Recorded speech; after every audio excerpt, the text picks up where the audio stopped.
back, my friends. I am here and I have a little bit of a challenging topic that I want to address today. Because sometimes we gotta talk stuff that doesn't always make us feel good. You know what I mean? Did I say talk stuff? I did. You would think I would edit that out, but I'm not because I'm just gonna be real. And sometimes I say stuff that's backwards or that's incomplete, and that's okay. So I want to talk about taking responsibility for our emotions. I know that emotions can be wild. They could be extreme. I have shared that I have borderline personality disorder. Literally means that our emotions are extreme. Like everything we feel is like times 10. You know what I mean? Like if I'm angry, I can be enraged. If I'm sad, it can feel like the end of the world, etc., etc. I don't want to dismiss feelings as if they don't matter, but they aren't everything and they aren't always telling you the truth. Because the reality is that feelings are linked to what we think. And if we don't learn to take our thoughts captive, then we can be feeling all kinds of stuff based on a thought process that isn't even necessarily true. And in that case, we're caught up in unnecessary emotions. And then we could have everyone else around us caught up in our emotions and affected by our emotions. And we are causing our own storm within us and around us. For what? So if we don't learn to take our thoughts captive and like, hold up, just because you have a thought doesn't mean you run away with it, especially when the thought instantly causes like really intense emotions. Most of the time, that means that your thought process is off and it's linked to something else that's deeper that you haven't dealt with. And now you're going down a whole road, a scary road full of traps and pitfalls. And if you just let that go, that, you know how the avalanche is, how that snowball just rolls and rolls and rolls, it gets bigger and bigger and bigger, right? So what I've noticed is there's a few key terms and phrases that should be alarming, that could really tip you off to the fact that those are some thoughts you need to stop and hold captive. There are key words like always and never that are really alarming. Like you always, or you never, or it's never going to be different, or it's always going to be this way. Those words they do not uplift. They are not usually true. They're an exaggeration. We are supposed to be trying to find joy in every situation. You can't find joy and complain. You can't be grateful and complain. We've talked about that, right? So if you are in a situation where you are blaming, complaining, catastrophizing, catastrophize. I don't know the word, but you know what I mean, right? If we're doing that, we are for sure not taking our thoughts captive.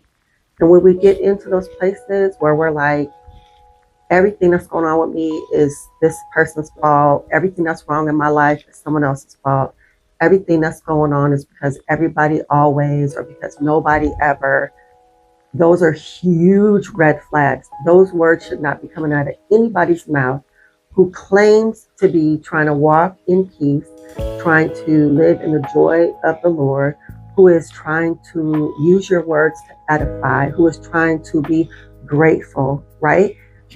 It's just hypocritical. It just doesn't go together.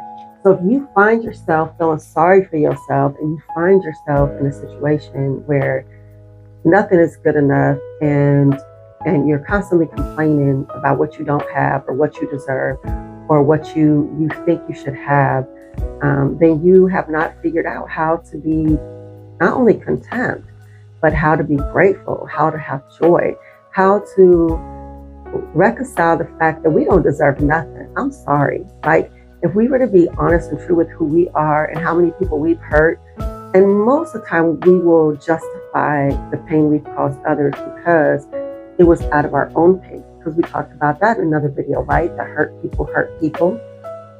But you can't justify your own actions and then not have the same excuses or passiveness for others who are hurting you or who have hurt you. And if there are past wrongs that you haven't dealt with, then you need to deal with those.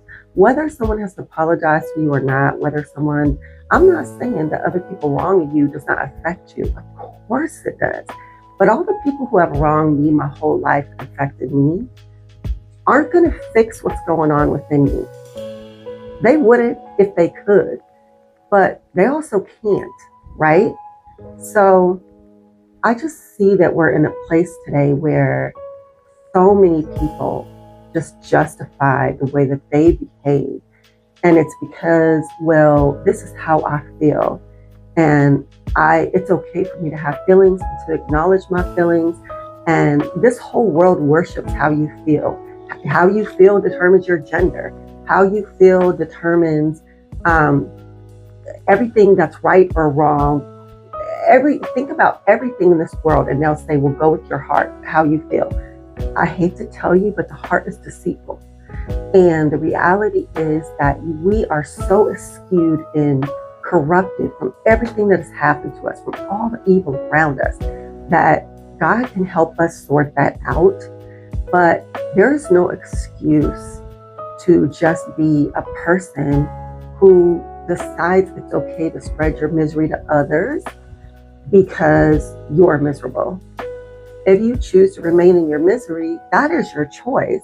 But you don't have the option to take everyone along with you. You can't say, if you love me, you'll stay in my misery with me. That is not love, and it's not fair, and it's selfish.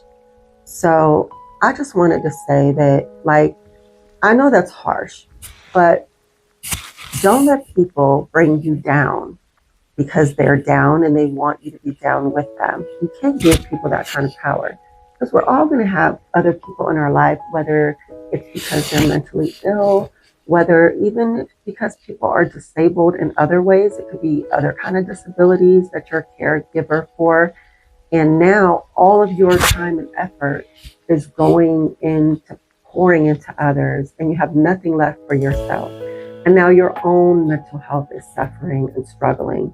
And you can love people with some great boundaries where you can say, I love you and I'm sorry that you're hurting, but you're not bringing me down with you.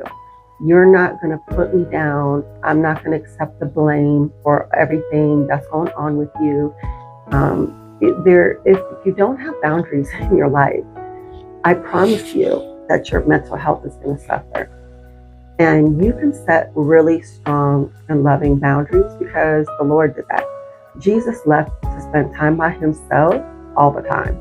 And he, when he told the disciples to go ahead of him into the boat after feeding the multitude of people, he clearly needed some time alone. He needed some time to pray. He needed some time to recharge. He needed time with the Lord. And if he needs that, how much more do we need that?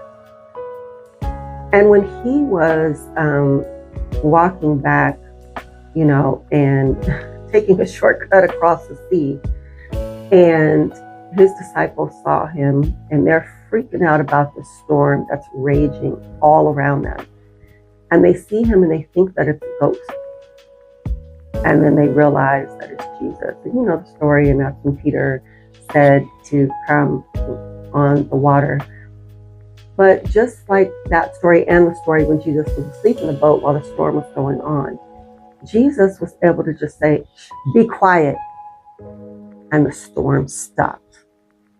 And the reality is that the storms that are going on within inside of us, if we have Christ, he can tell them to be quiet.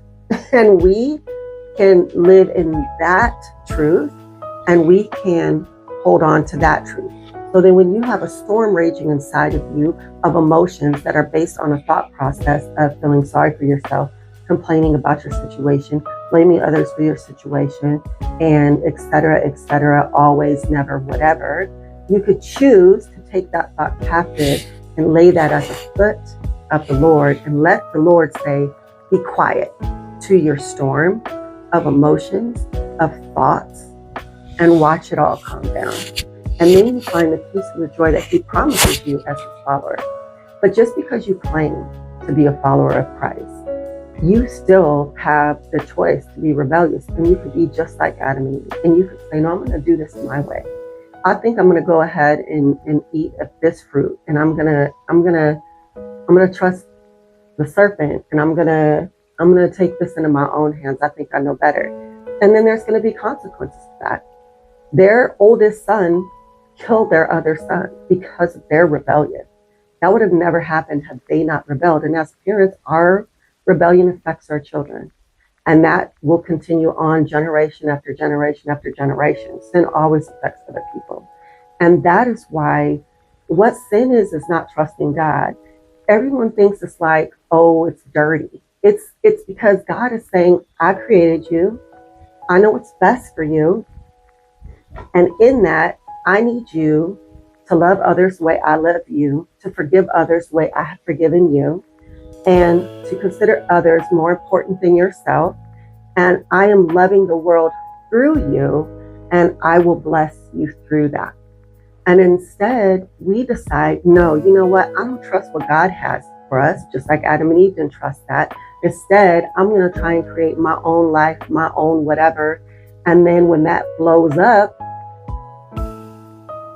we are, God, where are you? Why did you let this happen? God never called us to the path that we chose to take. He never asked us to walk down that dark alley. You know what I mean?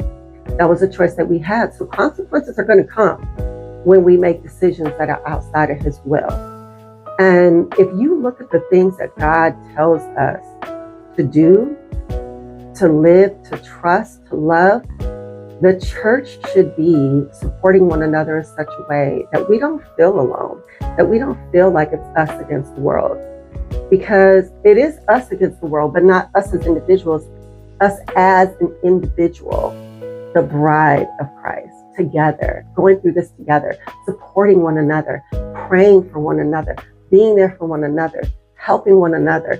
That's what we are here for. Not to just get together on a Sunday in a church and sing some songs and feel good that we checked that off our box. God has never asked us to do that. Playing church on Sunday is not being a Christian. Being a Christian is everything we do every single day. It's every thought we take captive. It's every person that is hungry that we feed. It's every injustice that we speak up for. It is every family and neighbor that we take in who is alone. It is being the hands and feet of Christ. So I know that, we could get to a point where we feel like it's impossible and it's overwhelming and it's not realistic because life is hard. But we are called to do hard things. Jesus never said this was going to be easy. Jesus didn't even show us something easy. Look at Jesus' ministry. It was not easy. He's God. But we have His Spirit and we have one another. And I just hope and pray that if you call yourself a follower of Christ, that you are actually listening to Him and following Him, because that is where the joy and the peace come from. If you just said a prayer and then you just kept on living your life your way, and you keep giving in to the desires of your flesh and just living in a way that is not different from the rest of this world, and never saying no to yourself, and never taking your thoughts captive and just letting your emotions run wild, and you look like a Christian sometimes and you look just like the world the rest of the time, and don't be surprised when your life is full of consequences for your actions. He's not here to help you avoid your own consequences. There are consequences to sin. That's why God asks us to trust Him, because that's not what He wants for us, what we want for ourselves. So when you're ready to have a different life, when you're ready to have more joy, to actually be content, to live in peace, and to let God deal with all of that, He's ready. It's for all of us. So And I'm not telling you to do nothing I don't do every single day. I promise you, I do this every day. And the days that I don't do it and I start feeling sorry for myself and I start blaming, blah, blah, blah, blah, blah. Those are dark days. But those are the days that I'm choosing to have dark days. Today's a new day. What kind of day do you want to have? It's up to you. That's my thoughts for today. So I thought I'd share. If you have thoughts of your own, I would love for you to comment down below and interact with you. If there's any way that I could be praying for you, please let me know down below. I will do that as well. If you have any questions for me, let me know. I could always do a question and answer video. If anybody has questions, you could always send me a question and I will do that as well. Thank you for listening and watching and entertaining me. I know I can ramble sometimes, and I appreciate it. I'll see you next video.